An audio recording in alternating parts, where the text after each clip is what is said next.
Hi, good evening, everyone.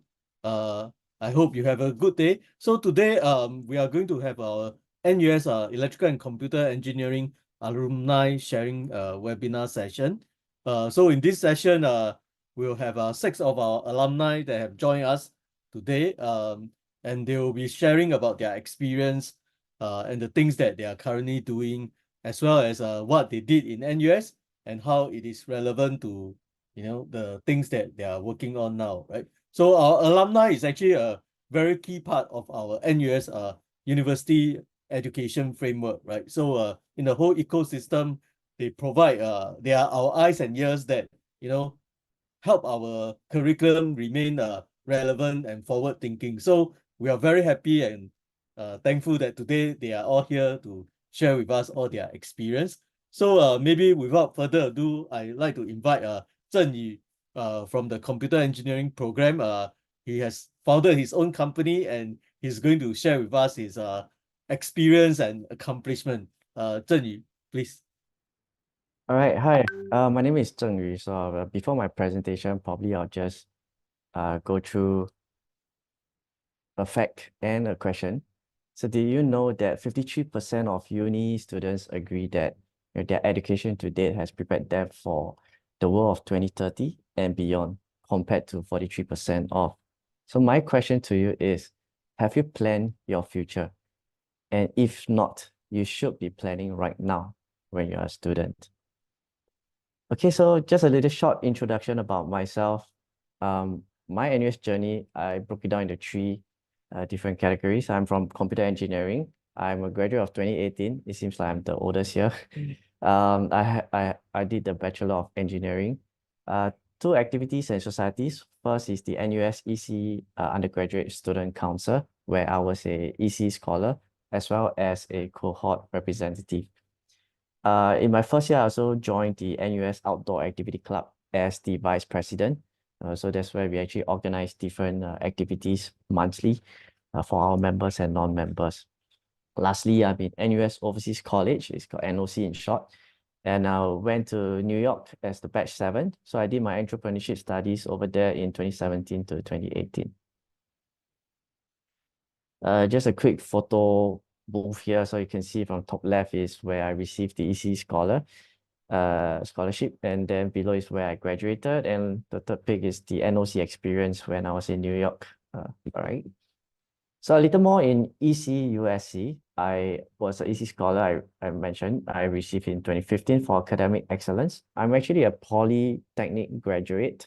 So upon coming in, I interviewed for the scholarship, and I mentioned about all my achievements in polytechnic, and thus I received the academic excellence.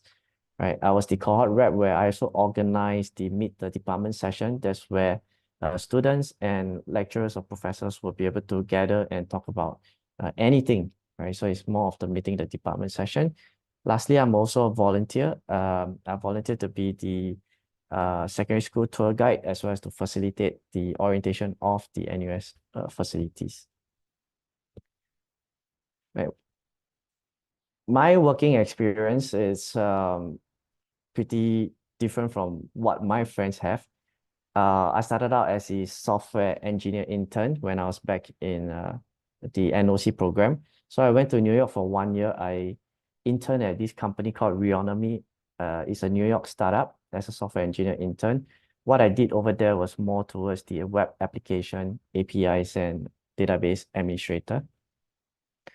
Afterwards, when I graduated, I joined the company called Codigo. It's an app and web development agency in Singapore back in 2019. So some of the projects that I delivered during my time there are RTT by SETS, which sadly closed down due to the COVID. Don Don Donki mobile app, if you're using the Don Don Donki mobile app, there's a project that I've done. Right, IMDA peak network. So if you see those HTTP void decks, the IMDA peak network lockers. So the website is also done by my project. FWD Singapore, the insurance mobile app, is also done by me. RWS loyalty app and Isetan app, as well as the KC Group K Cuts for those guys who goes to K Cuts to cut their hair. The mobile app is also a project that's done by me. Right after that, in 2021, I actually decided to start a business. So I partner with my ex-boss, so which is my partner now, to start Reserve as a co-founder and COO. And it's a Singapore startup, so I will briefly explain a little more later.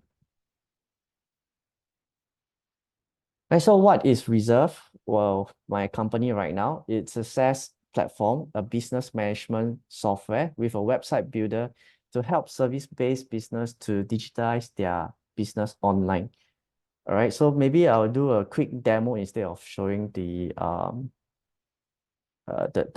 video instead. So this is my platform. I hope you all can see my screen because I switched to another desktop. Uh, what I can show you here is basically how a day-to-day service provider such as gyms, yoga studios, or spinning studios, mainly in the fitness industry right now, uses our platform to sell their services online. Right. So I'm not sure if anyone joins gyms or yoga studios here, but what a business like them can do is to actually create the different types of services they provide or the different classes that they provide. And once they set up all the classes, they can actually schedule it in their business portal here that you can see, right? And most of the time they will sell their different packages.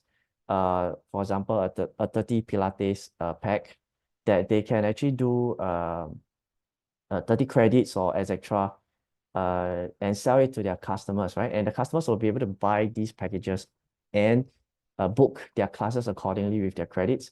For most gyms, they'll do like memberships and they'll do recurring memberships or monthly payment memberships or as well as a fixed term membership, etc. Okay, sorry, I suppose this is a testing platform, so just ignore. So this platform actually provides a website for the business to start selling and getting customers to join their business, right? So once the customers sign up an account, right, they will be able to purchase different packages that is available from the website, and they will be able to start booking immediately from the schedule. All right. And once they book the schedule, that's where the platform will come in according to the classes. So for example, here I have two attendants that I can see from a customer that be able to join the platform here, right? So ultimately, on a high level, this is just what the platform does. And right now, we are actually targeting the beauty and wellness industry where people who uses the appointments feature will be able to use us as well. Okay, so I'll quickly just go to my role. I wouldn't bore you with my product. Um, my current role at my startup is a COO. So what I do is I oversee daily operations in my company. I implement strategic plans, manage resources, as well as optimize processes for efficiency. I have to contribute to scaling the business because right now we are very early stage and we want to grow the business quickly while we are monitoring all the performance and mitigating all the risks and issues happening on the platform. At the same time, I'm also a CTO where I lead the development team as well as all the implementation in terms of tech design and tech process.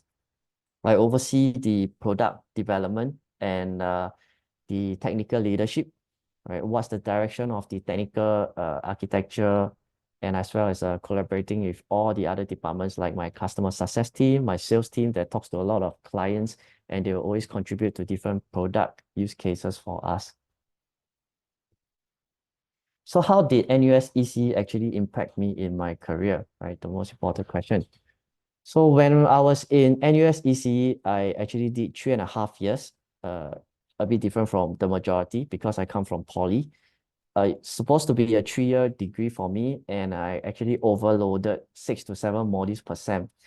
I actually didn't know that it's overloading because nobody told me that other people are doing 3 or 4 modules per sem.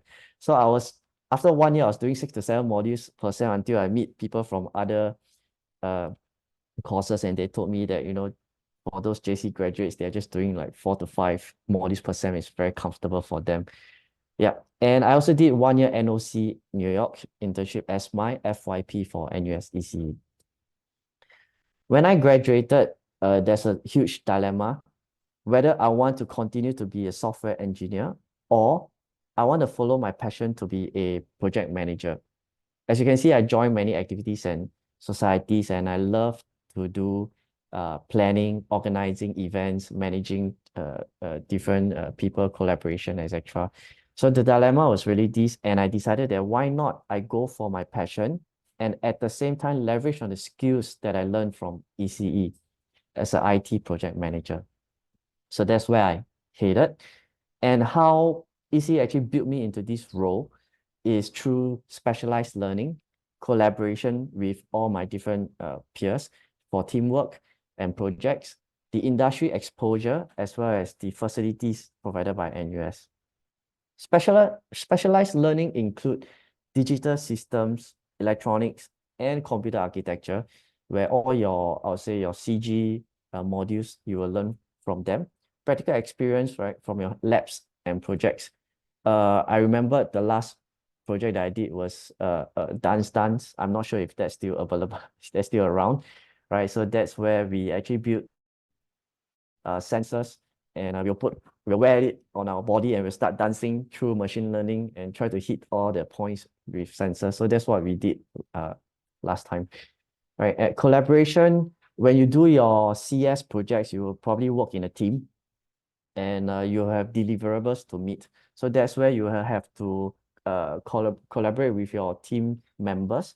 You have to do your Git commits, right? Everyone will contribute to the code base, etc. And I also participate in student organizations and hackathons such as Orbiter, right, for networking as well as your skill showcase. Right, for industry exposure, there will be guest lectures and industry partnerships for insights into real-world applications. NUS ECE actually organize these kind of events.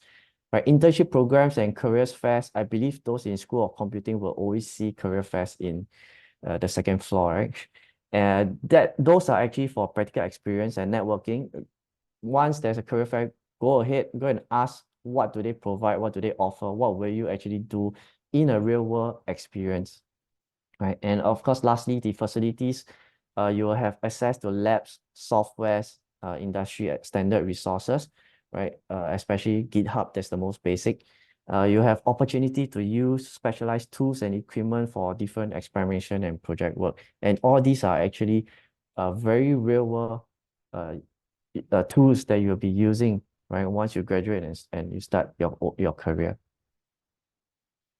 Okay, so my humble advice, just 3 advice. Number 1 is to enjoy your student life while you can. Study hard and play hard, right? Student life, I mean, I miss my student life, definitely. I'm already 32 years old right now. Yeah, so a lot of things, I kind of regret that I didn't do a lot of things as a student back in NUS. So go for it, right? Stop hesitating, grab those opportunities that NUS ECE has to provide. They come and go quickly.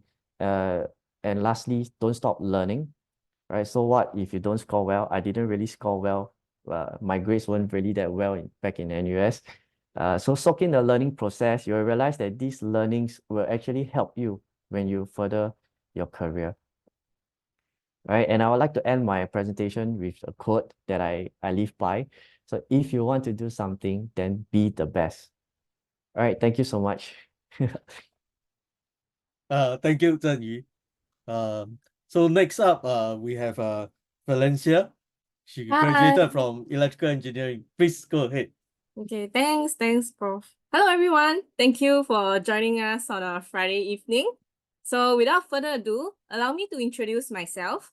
My name is Valencia, and I recently graduated with a degree in electrical engineering. So prior to that, I attended Ngee Polytechnic, where I pursued the same course, but with an additional diploma plus in advanced engineering mathematics. So because of my background in Polytechnic course, I received an exemption for my first year in NUS. So during my time in Ngee Polytechnic, I achieved several achievements. I was a recipient of the EduSave Merit Bursary and Director List for 3 consecutive years. So additionally, I'm also honored to be awarded with the Ngee Merit Award Scholarship. So while I was studying in NUS, I also had the privilege of being awarded the Building Construction Authority iBuild SG Scholarship. So before uni, I completed an internship with Keppel Offshore and Marine during my polytechnic days. So later, during the university years, I gained valuable experiences working with Jacobs International Consultants. And currently, I'm also employed as a graduate electrical engineer at Jacobs International Consultants. So I think many of you guys are here because you'll be wondering like, why should I choose NUS and why should I choose ECE? So here's my perspective so far. So firstly, NUS ECE feels like a second home to me. The friendly atmosphere and a supportive community create like a comfortable learning environment. So secondly, we do have like caring professors. Okay, so if you can see on the top right-hand corner on the man in blue is Professor Vincent Tan and also Dr. Chua Ting Chuan. Yeah, so these two professors are one of those that genuinely care about students' growth, and their guidance and mentorship enhance my learning experience greatly in university. So thirdly is EC actually offers a diverse range of modules from power and engineering systems to data engineering to AI and machine learning. So we are actually free to choose our interests and strength. And these practical courses actually prep us for the real world applications. And also beyond academics, I also forged lasting friendships with my fellow classmates. So these connections extend even beyond graduation, enriching both my personal and professional growth. So other than studying, I'm also actively involved in co-curriculum activities. For example, I held several leadership roles in year of 2021 as our art house chairperson in the former NUS Engineering Club, and also the project director of the NUS ECE Camp Committee. So for me, joining NUS ECE isn't about just education. It's about becoming the part of a supportive community and also gaining valuable experience, and most importantly, just to have fun. Yeah.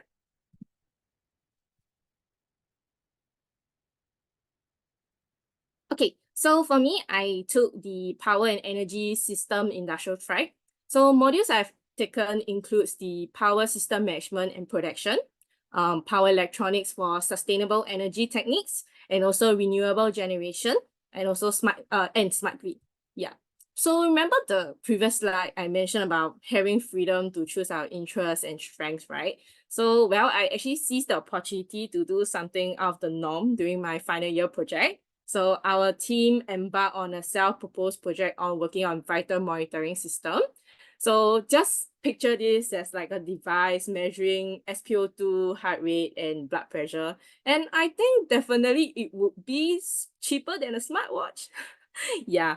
So my contribution so far during the FYP was hardware design, component integration, seamlessly integrating like SpO2 and heart rate sensors, and use AutoCAD Fusion 360, as shown in the little GIF there, for 3D printing and laser cutting. So the photo below is actually Dr. Chua and myself doing the final year presentation. Yeah. So currently, I work at Jacobs International Consultants as a graduate electrical engineer. So my team and I focus, and our main focus lies actually on working on water industry projects for PUB, Singapore National Agency. So what's the relationship between NUS and my current career right now? I feel that by taking module such as EE4501, which is Power System Management and Production, it actually provides me with the knowledge and skills to do my day-to-day assignments. And I think that excludes of being working OT. Yeah.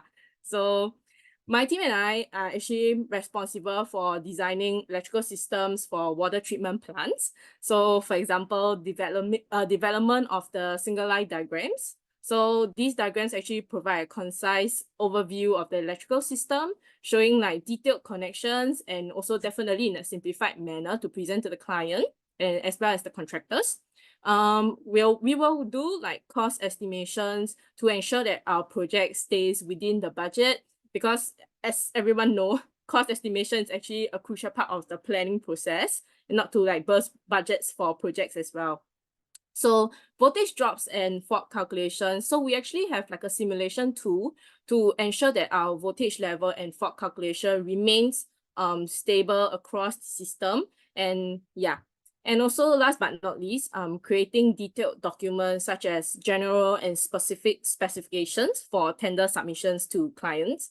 And these specs actually guide or will act as a guide for the contractors during the project execution stage. So all these things that I'm doing right now are the basics that were covered in this module, EE4501, one of the modules that I took, and definitely it does put a good use to it. Yeah, so this is the end of my presentation. Thank you. Thank you, Valencia. So I'm glad that you are able to find a module that actually is very useful to what you are doing right now. Yeah. Okay, And next we have Isian. So Isian actually did a double degree in electrical engineering and econs, right? So maybe Yes. Hi. yeah, so he can now share with you his experience with us. So I will give a self-introduction first, and then I will talk about my NUS experience a little bit, and then what I do at work. So about myself, as Prof. Adat has introduced, I did a double degree program in electrical engineering and economics. And this was from August 2018 to January 2022. Typically, such a program would take 4.5 years, but I finished it in 7 semesters. The way I did it was to do an average of 7 modules a sem. So I overloaded quite regularly at that time. There was a question prior asking how it's like to finish your degree in 3 years. Maybe I can talk a bit about that. So what I want to say about workload in general is 5 modules a sem can vary in difficulty from person to person. One person can cruise if they are doing 5 modules, and another person may find it sufficiently right. Another person may find it difficult. So I don't really want to say if overloading is going to be difficult or not. But what I can suggest is in your first semester, you will be doing maybe 20 MCs or 24 MCs. From there, decide what maybe you can decide how or feel how the workload is like, and then decide whether it is right for you to overload or not. So I did a research focused pathway and then a specialization in robotics as well. While I did the research focused pathway, I ended up being a software engineer at Hope Technic. So I became a practicing professional. So while there are 3 possible paths for you to take in NUS when you go, should you embark on ECE, the practicing professional, the innovation and design program, and the RFP, it is definitely possible for you to jump in terms of your career types. You are not locked into a fixed type of career depending on the track that you go into. I was also awarded the NUS Merit Scholarship during my candidature in NUS, and I also stayed in Tembusu for the first 2 years, and I was part of the UTCP, the Youth Town College program. I want to talk about this program a little bit. So in Tembusu is one of the 4 residential colleges in NUS at that time, of which the other 3 were RC4, College of Alice and Peter Tan, and at the time it was Cinnamon College. I think now it's called NUS College. So when you join a residential college, you are guaranteed 2 years of stay. And in those 2 years, you will be doing your general elective modules will be in seminar classes of 10 to 15 students. And all of these students will also be from residential colleges. You will talk about varying topics that are provided of modules which are offered by the college itself. So I think how this differs from your normal GE modules is when you are taking these small size classes at your residential college, they involve a lot more in-depth discussion, and you'll be discussing with, or you'll be taking those classes with students from lots of different faculties, from science, from the arts, maybe from medicine. And for me personally, I think it has helped in giving me a broader perspective on how people see the world.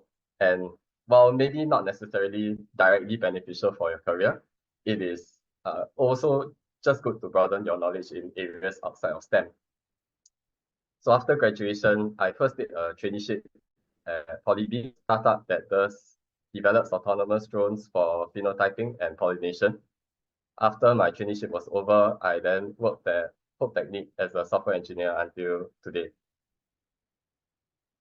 Let me talk a bit about the modules that I've taken at NUS. So I've named a few over here, and I'll talk about each one in some detail.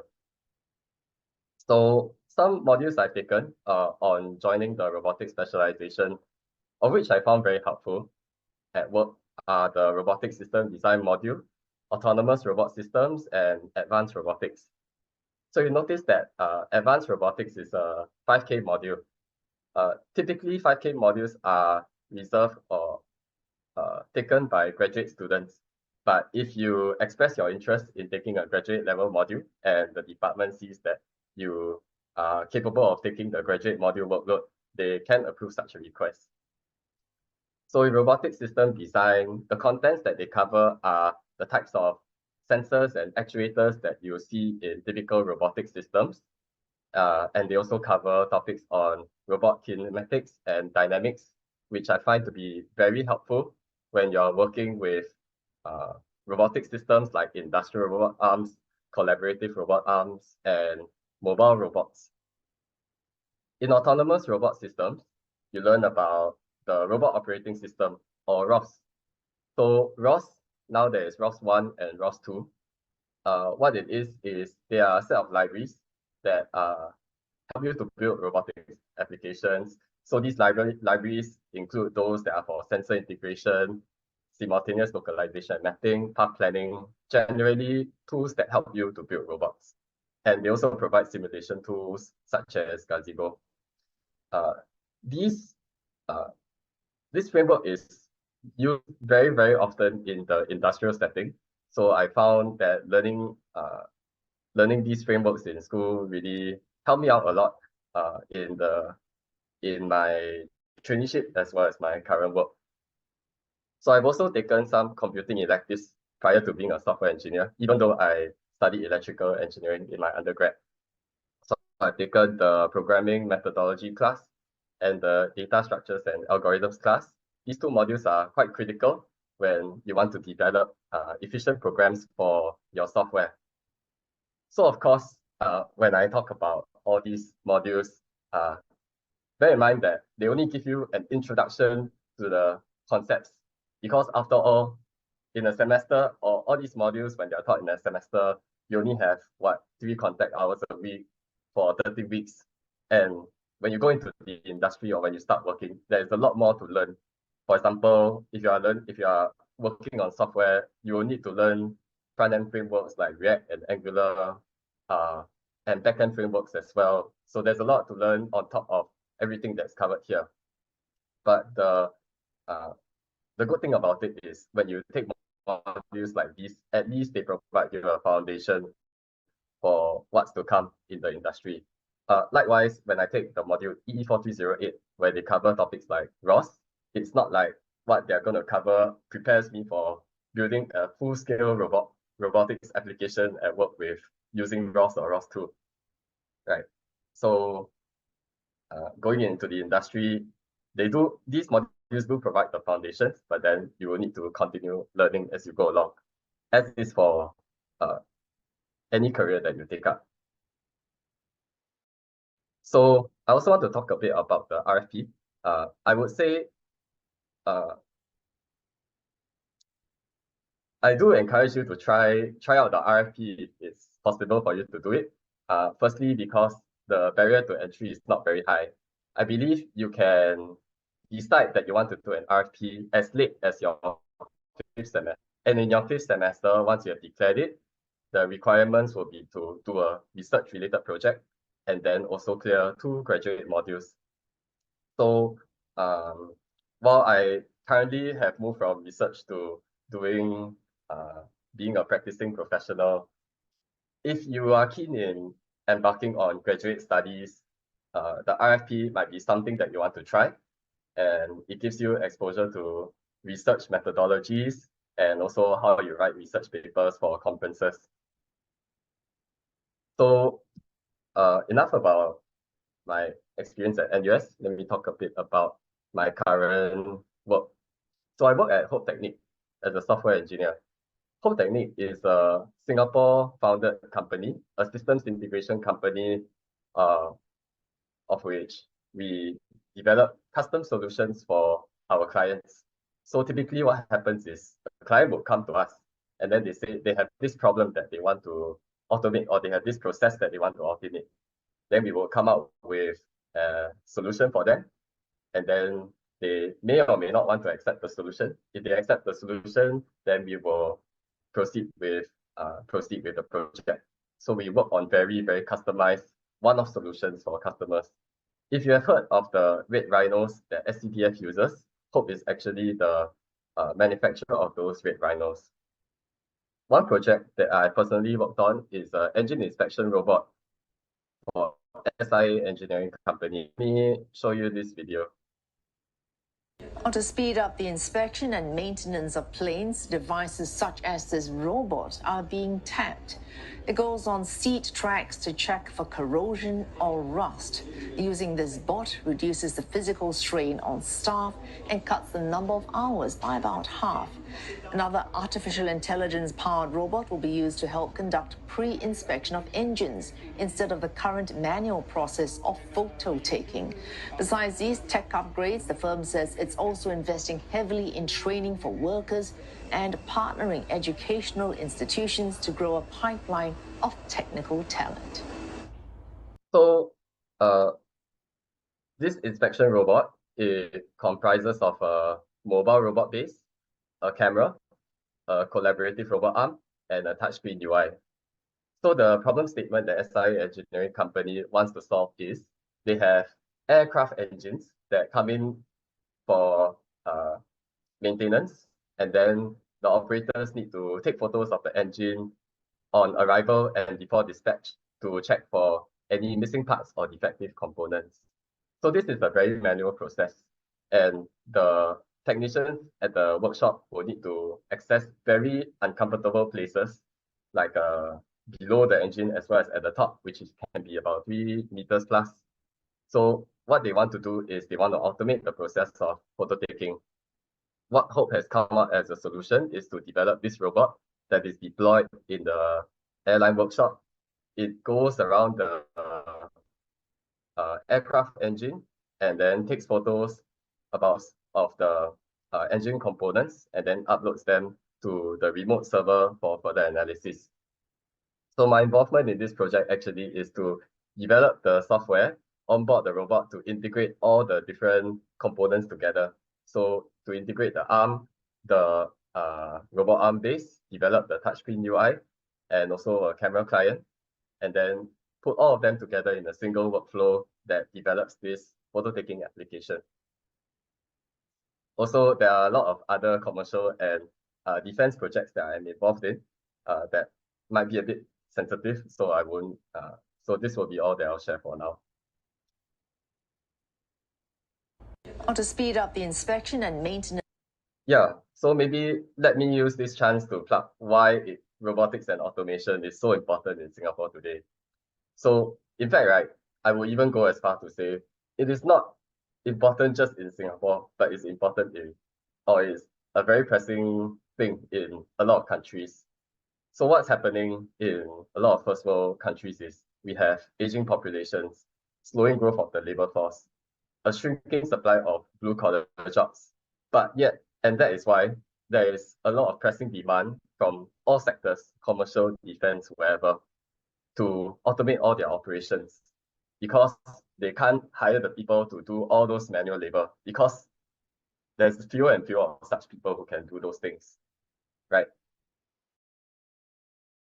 So to deploy automation lines and robots in a lot of the a lot of their facilities to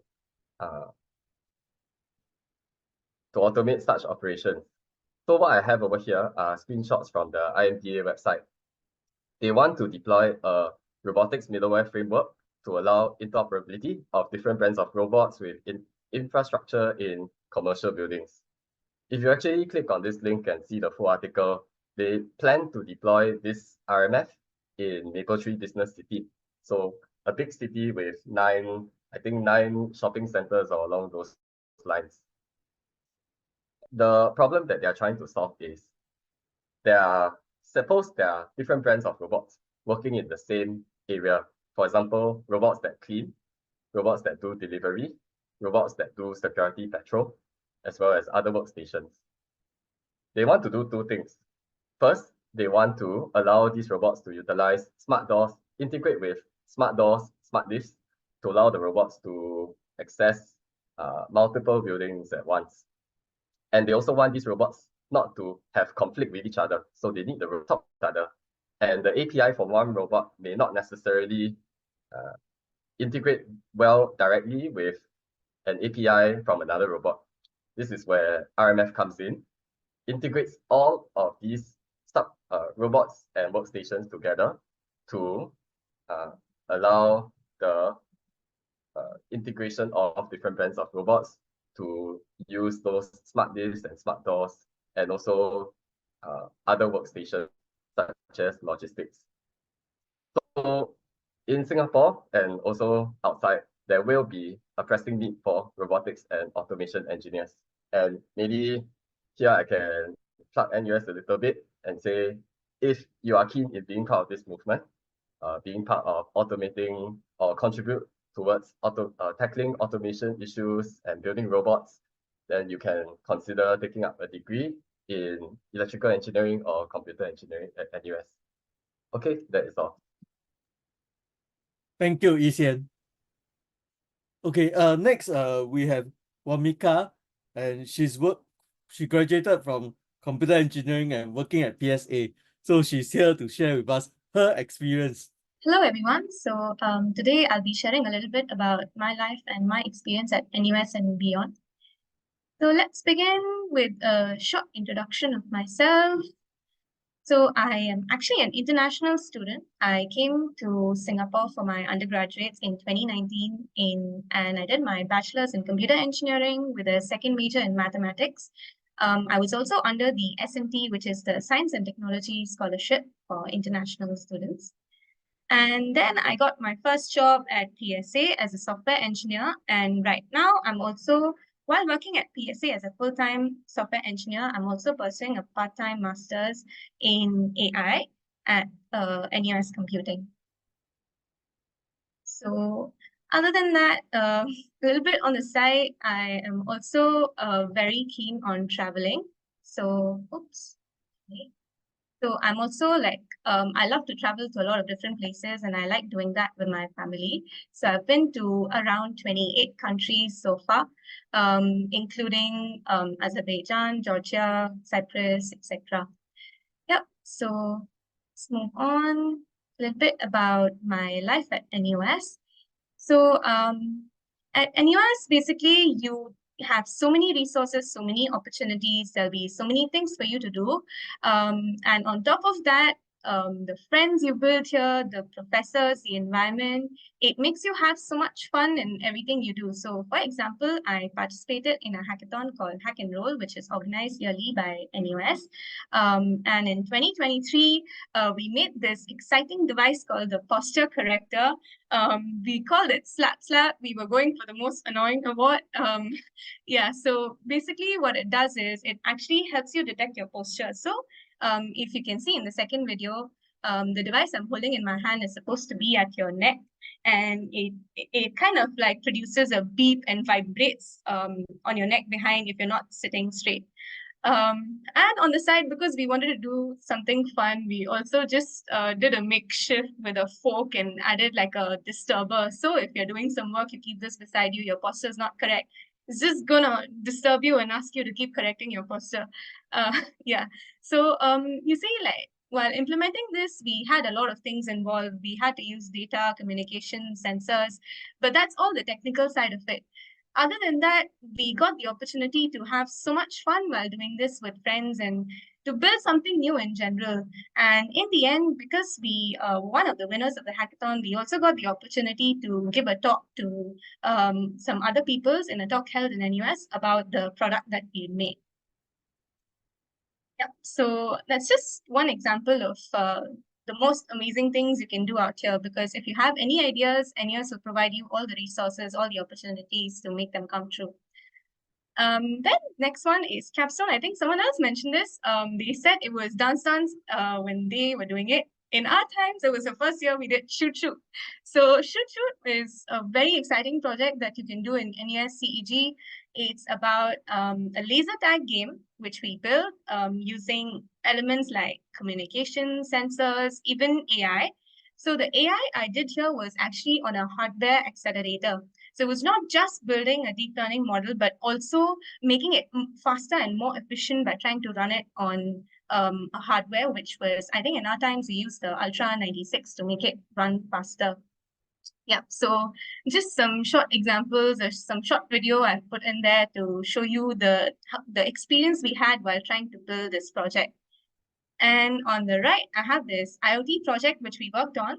So this was one of the modules that was under my specialization. I was doing a specialization in Internet of Things. So this module gave us it was an open platform. So you could choose any project related to IoT, could be your own idea, could be something new. They even provided you with the sensors and everything you could use. We had an entire lab to ourselves, but also 3D print stuff. And using that, we made a blind navigation system.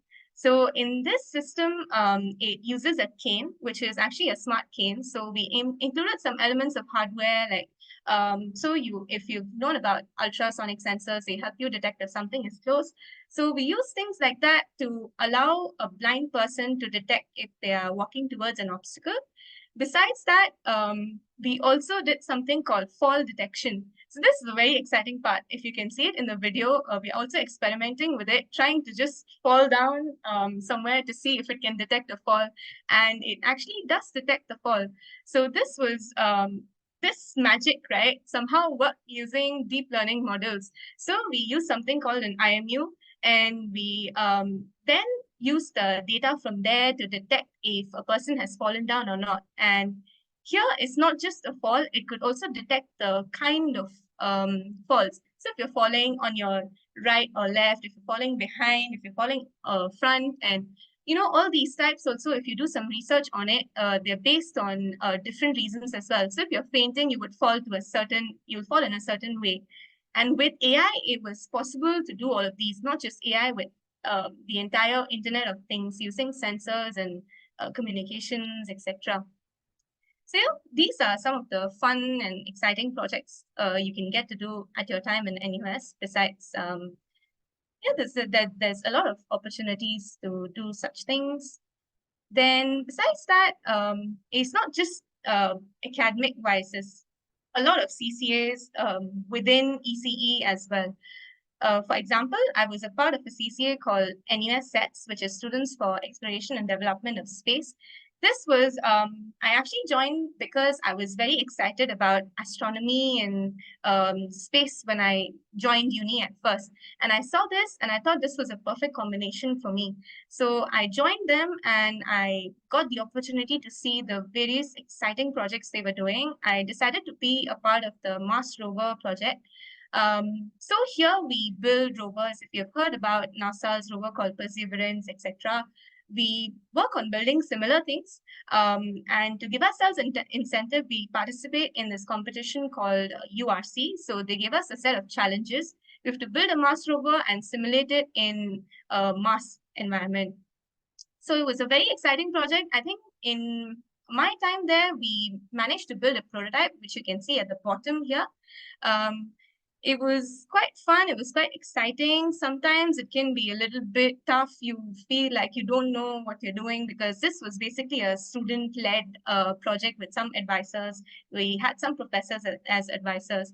So, but the advisors were so good. Every time you thought, oh my God, I don't know, maybe I can't go ahead with this anymore, you could just go talk to them and they will be your amazing source of inspiration. They will often give you great advice, which can help you move ahead as well. Yep, so that's just one of the CCAs that was quite exciting at my journey in NUS. So in general, I would say when you are here, I would advise you to make use of the amazing sea of resources we have. And they're all at your footsteps. So you can use anything you want. You have an idea, but you don't know where to find the equipment to implement it. Just come here, you will see you have all the resources. Don't know where to go, just message one of your profs, message your anyone, and they will let you know, oh, you can go here, you can go to this lab, you can get this done. So it's a pretty good opportunity. Other than that, as I mentioned, one of the hackathons I've been in, there's a lot of competitions and hackathons going on all around the year. So if you're excited in any particular aspect, there's the opportunity right there. You can participate, you can learn things, you can have some fun. Besides that, I think NUS work scheme and internships can be, this one is because we will also want to focus on how to build our career from here. And I think in NUS, we have a lot of platforms to help us do so. For CEG, in my time, at least, we had a compulsory internship semester. So we had to do one semester of internship at least. And I think that was a very wonderful opportunity for us to spend some time off from studying to actually experience what we do in the real world in an office environment. And then for further building and helping us with our career, I think there's also career fairs and some industry talks, and there's CFG, which helps you with building yourself for entering the job market and being successful in your career. Besides that, I think the most important thing we shouldn't forget about CCAs. So if you're halfway through your uni and you realize, oh my God, I like doing CEG, but I also like doing this, you will definitely find a CCA that will do both, just like how I found one. So yeah, basically it's just a pool of opportunities you can choose from. Then let's talk a little bit about my journey into AI. As I mentioned, I'm doing a part-time master's in AI right now. I think must have been a little clear from the projects I mentioned before as well. But basically, I started off working on a web application in Orbital. Orbital is another competition that NUS holds for students in computing and CEG and ECE for them to work on any projects they're interested in on web development or application development in general. We developed a scheduling app which helps NUS students to schedule their classes, assignments, etc. From there, I actually saw this AI internship opportunity at the Coca-Cola company. I was kind of reluctant to apply because I hadn't done a lot of AI mods at that point in my degree. And I thought maybe they wouldn't really take me, but my friend thought otherwise. She said, why not try? They won't take you, right? So this is another thing. Don't ever think they won't take me. Just apply. If you're interested in the role, even mildly interested, just go and apply. I applied and I got an internship with Coca-Cola company because they were looking not just for AI experience, but also for experience in web and application development. So that's where Orbital comes in. So there I worked with the company to develop an application for the people working on their plant equipment. So this was actually the Coca-Cola's plant where they produce the concentrated mixture where your Coca-Cola comes from. So a very secretive mixture. I was not given the details, but I had to build a web application for them to work with the data they had. And because there's data involved, there was scope for machine learning. So this internship actually gave me kind of a crash course on machine learning and AI. And I even used it within the internship to make a chatbot using Power Virtual Agents and customize it to be usable for the company. And even though I haven't gone back there, but I keep in touch with my manager, and he says the application that I actually worked on and built from scratch is they are deciding to make it such that it's used wide throughout the company now. So, that kind of gives me an inspiration that something that I was very reluctant to even apply for could make such a big change. Yeah. So, and then finally, because my AI internship at the Coca-Cola company was so exciting and it brought in so many new prospects for me, I decided to take up the IT specialization and focus on things like ML and AI. And finally, let's talk a little bit about my work experience. So after I graduated, I got my first job as a software engineer in PSA. Now, PSA, I guess most of you would know it as Ports of Singapore Authority, is no longer that because they're no longer a government entity, so it's just PSA. And what the company does is more broadly on shipping and transshipment. Now imagine you've ordered something, right? Then maybe on Shopee you will see it's being shipped. Say you order from China, so it's being shipped, and you will see it's shipped to Singapore. It's on the Singapore port. Then you see it's at the post office. So all these things, right? These processes, even though they look like one-liners on that Shopee app, they involve a lot of nitty-gritty details that maybe 200 to 300 people are thinking about at the same time. So I work in this company as a part of a team where we are called the Next Gen Terminal Planning Solution Department. So Next Gen, because we try to build smart planning systems which will help such people to plan how you're actually the package that you got, right? How is it going to arrive in Singapore? Where is it going to go? Where are they going to place it? And it's not just import, but it's also export. So how are they going to put back the containers on the ship? So all of this, while it might sound simple when I'm saying it, there's a lot of small details that need to be looked into and managed to make it very efficient and to make it successful. So we work on building planning systems that can help such people to plan more efficiently. And this gives me a very broad opportunity. So primarily we work as web application developers. So we'll be working with Java, Spring Boot. Front end would be, because it's full stack, so there'll be front end as well, with Angular, TypeScript, etc. But it's not just limited to that. I think I've been with the company for around 8 months now, and just in 8 months, I've gotten to work with a little bit of ML, some data analysis, and all those sort of things. I've also been moved around some sub teams within my own team to sort of do some updates and make their systems more efficient as well. So even at work, you are going to get a lot of opportunities to utilize the wide variety of things you would have done in uni. So every small thing you do, right, it somehow counts later in life. And I think at NUS and ECE, I was given so many opportunities to do a wide variety of things, and all of those combined together are somehow useful in one way or the other right now. Besides that, I think it's also a very fun time at PSA. The company is great. The people there are amazing. I think you can guess from the pictures, we have a lot of fun, besides working as well. So yeah, it's a fun time. Yeah, I guess that was it. Thank you so much. And I hope you take this wonderful opportunity to be a part of this amazing university. Thank you, Mika. Thanks a lot. Looks like you're enjoying your time at PSA. Yeah.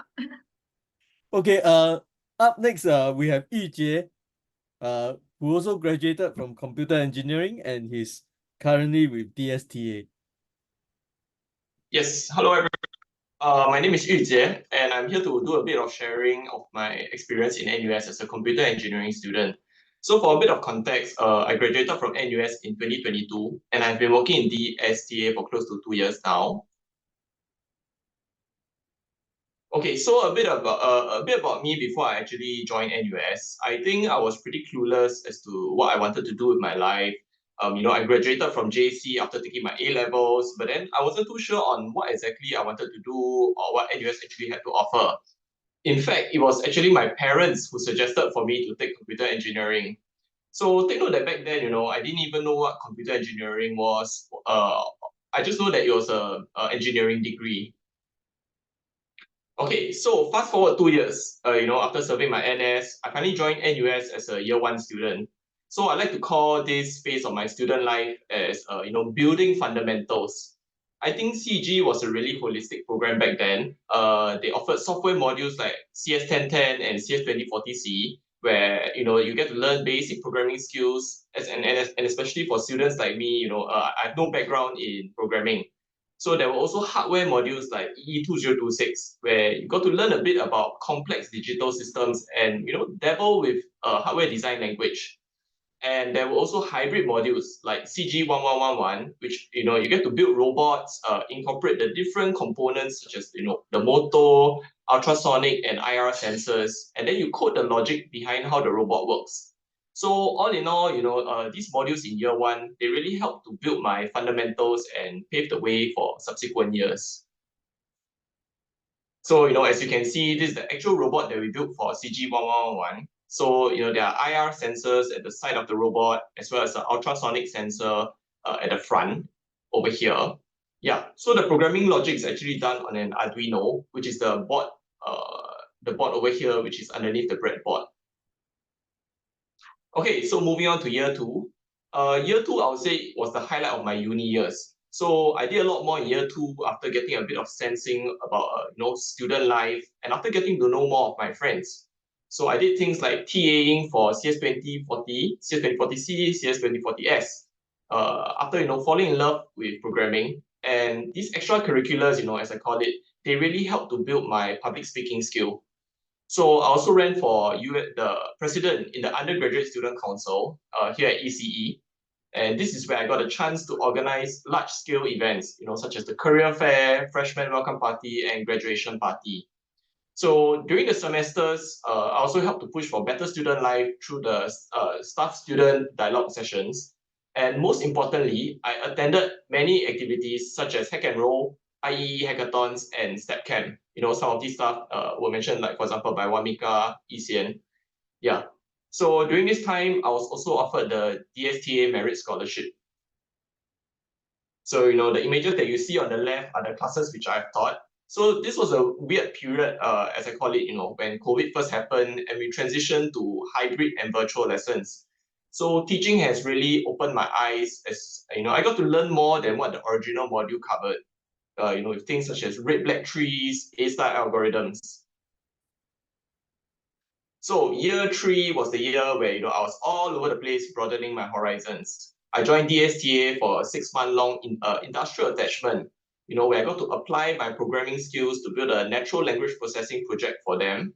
And this is the point where I got my interest into AI and machine learning, since I had to learn simple Python libraries like NLTK, Spacey.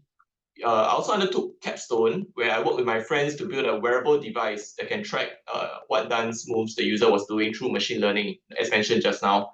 So I also did a 2-week winter exchange program at Hanyang University, where I immersed myself into their culture. I did a basic Korean language course there. I tried to apply what I've learned to ensure that I didn't get lost at the train station. Yeah. So the image on the left is my girlfriend and I at Hanyang University, and the image on the right is my capstone team. So my role in that was actually building the hardware accelerator for the machine learning model to be used for the prediction. Okay, so I'll term year 4 as a transitioning year. So this was a period where I stepped down from most of my responsibilities, but I still helped to nurture my juniors. I took on the role of Exco advisor, where I provided suggestions to the new Exco, as well as helped in any way necessary. I also went for a short summer internship at DSTA again. It's sort of like a scholarship perk, where I got to apply the software engineering skills I learned to actual work. I also completed my concentration in intelligent systems, where I took on more modules in AI, like for example, AI planning and NLP, which provided both the technical breadth and the depth in this field. So I also had time for more personal projects, where I dabbled a bit in being a developer for a game, MapleStory private server. So, as you can see on the left-hand side, that's actually the student council when I was in year 4. And the right-hand side is a sample picture of my own private server that I built and maintained. So I guess the takeaways that I had was that, NUS ECE specifically has helped to shape me to be the person that I am today. So the buffet of courses has actually helped to build both my technical and non-technical skills. So modules, for example, like EE4204, which is on networks, has helped in my area of work in DSTA, which is Infocom Infrastructure, where we do a lot with networking devices. NUS has also helped me to build non-technical soft skills, such as having proactive learning and solutioning. I think these two are very important. Sometimes the problems, can be solved if we work together with other people, or sometimes, the problem is actually already solved, but just needs a bit of finding. So that's where, the internet actually comes in handy through forums such as, Reddit, Stack Overflow, and so on.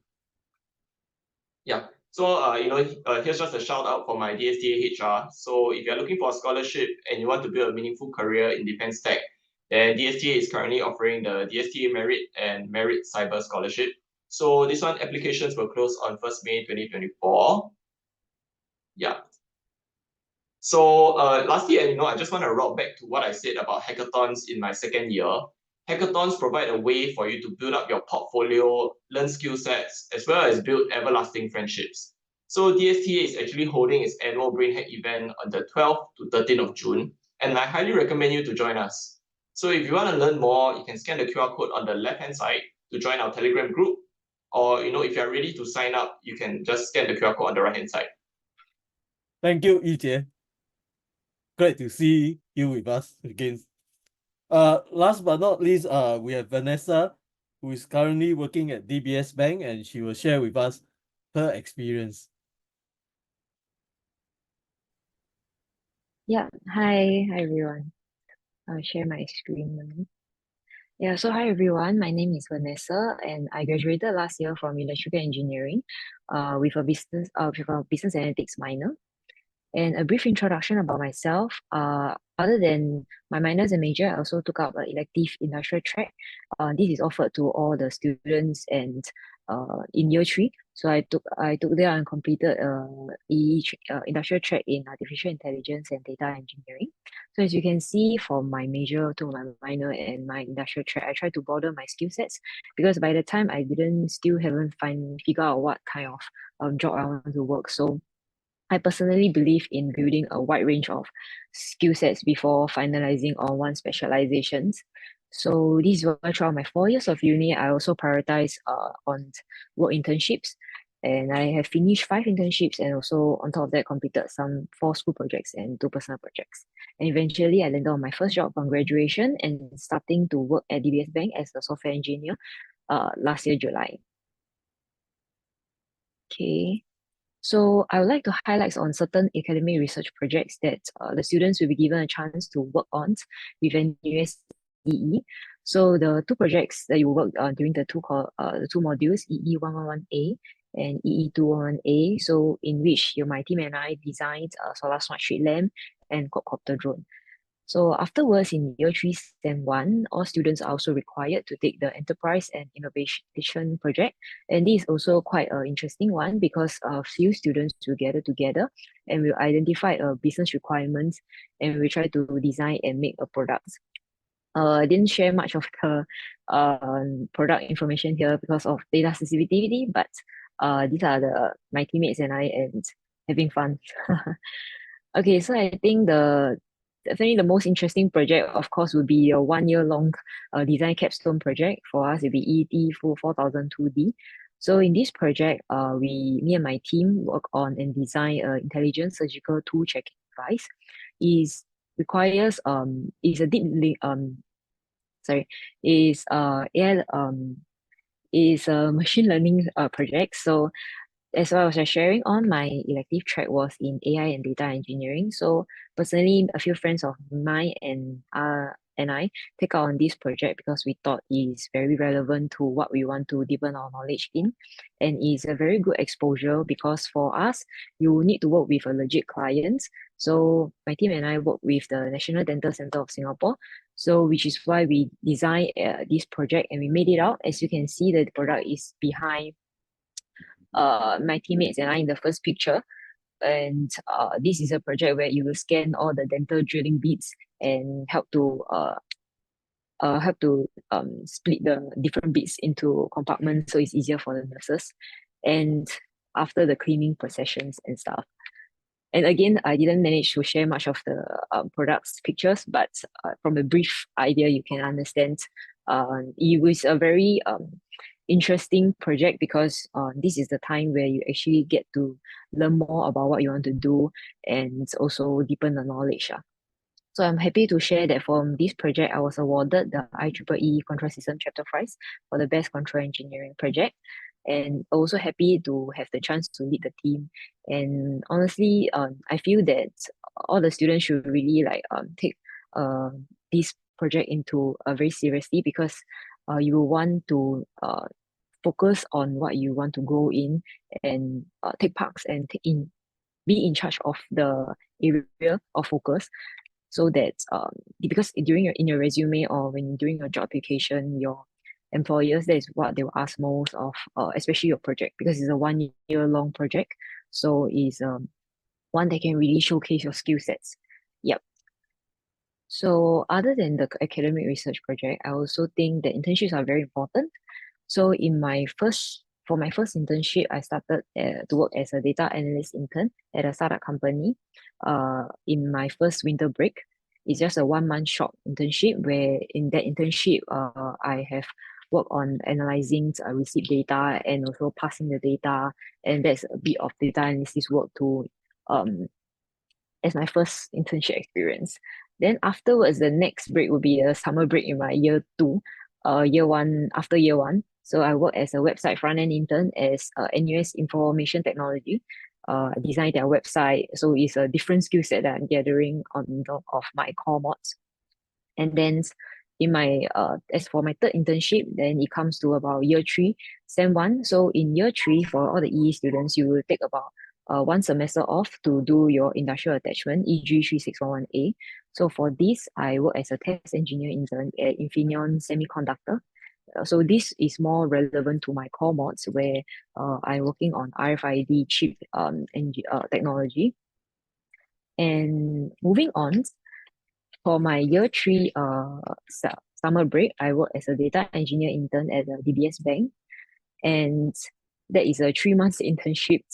We work with many in-house application and passing of the data and data pipelining. So again, not much information regarding the specific job scope that I can share, but again, I feel like if you are interested, this internship that I signed up for is a YSI internship. So you can just go to DBS Bank and search for their internship. There are multiple ones.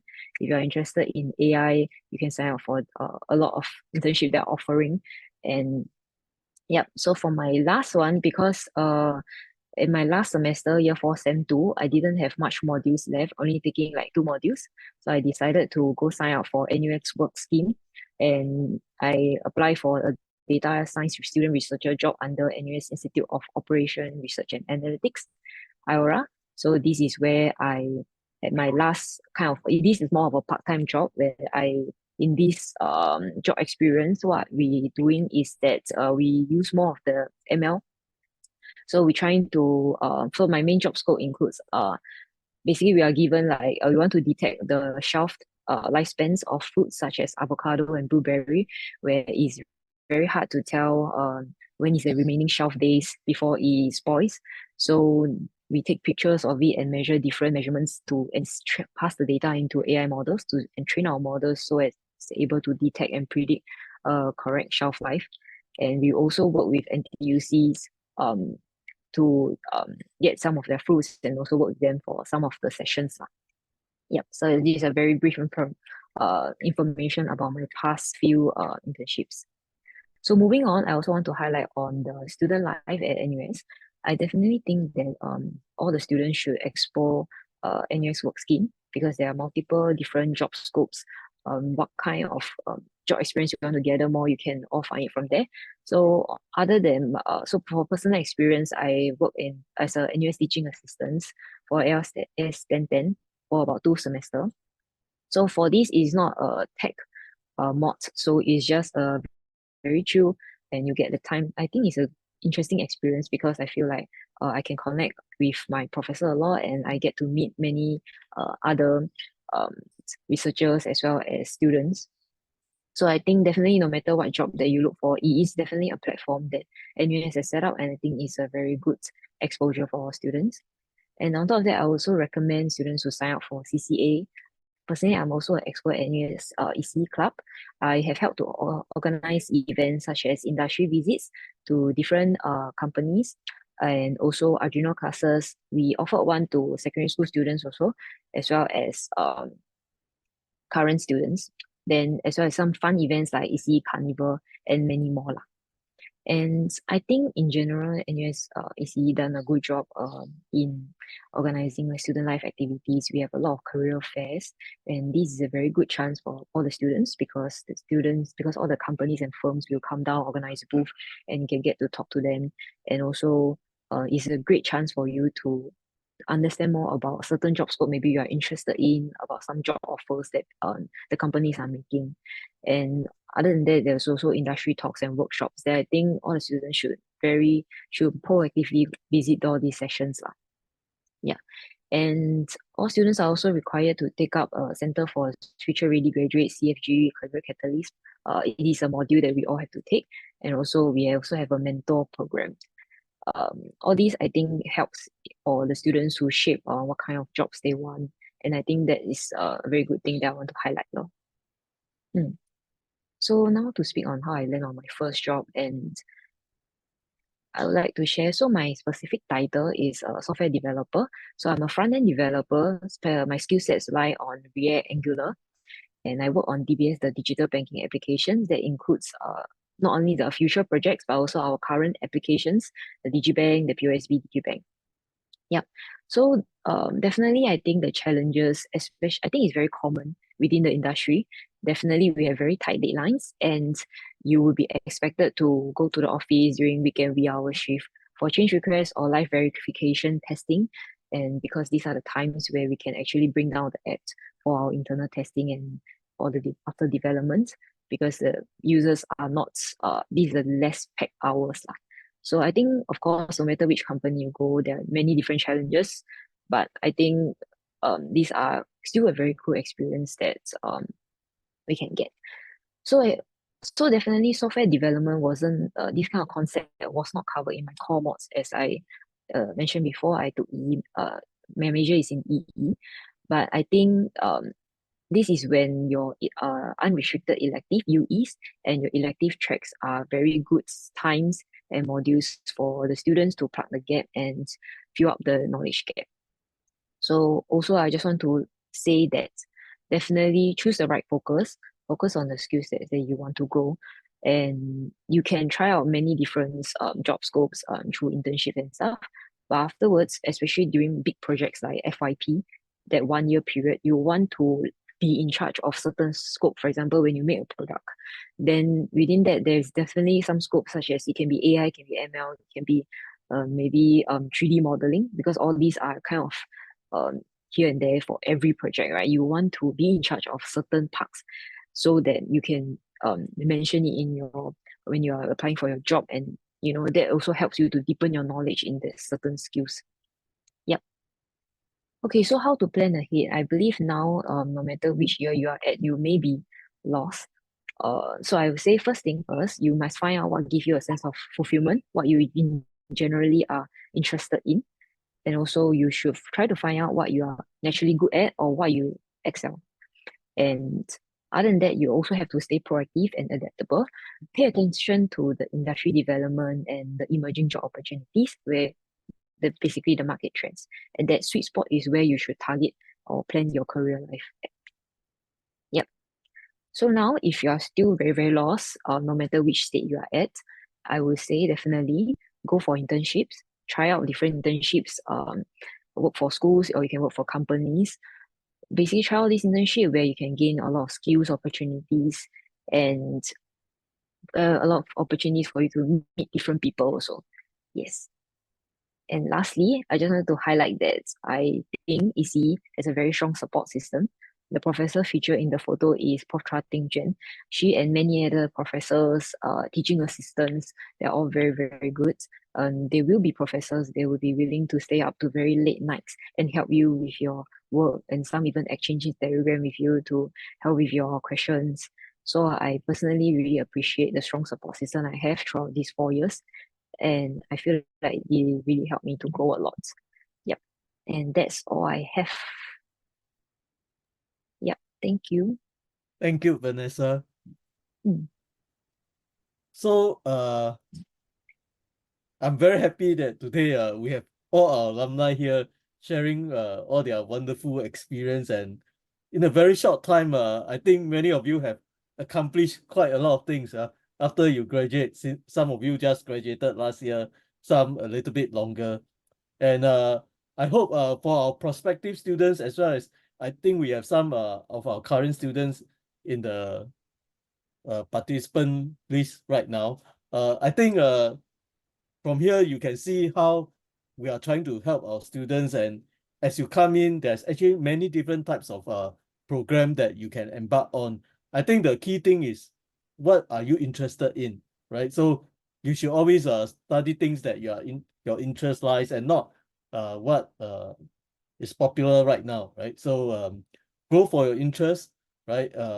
Look look at what you are passionate about, and there's actually many programs, right? Beyond just the technical contents, there's also a lot of student life activities part that you can explore. If you have further questions that you want to find out regarding our electrical engineering or computer engineering program, or even student life activities, staying on campus and various things, please scan the following QR code. We will continue to answer your questions. Okay, and finally, I would like to thank all our alumni here tonight, right? We have Zhenyu, Valencia, Yi Wamika, Yujie, and finally Vanessa. I'm really proud of your achievement, and we hope that you continue to keep in touch with us. And for our prospective students, any question, please post at the Telegram chat group. Thank you very much. Thank you for spending your Friday evening with us. Thanks a lot.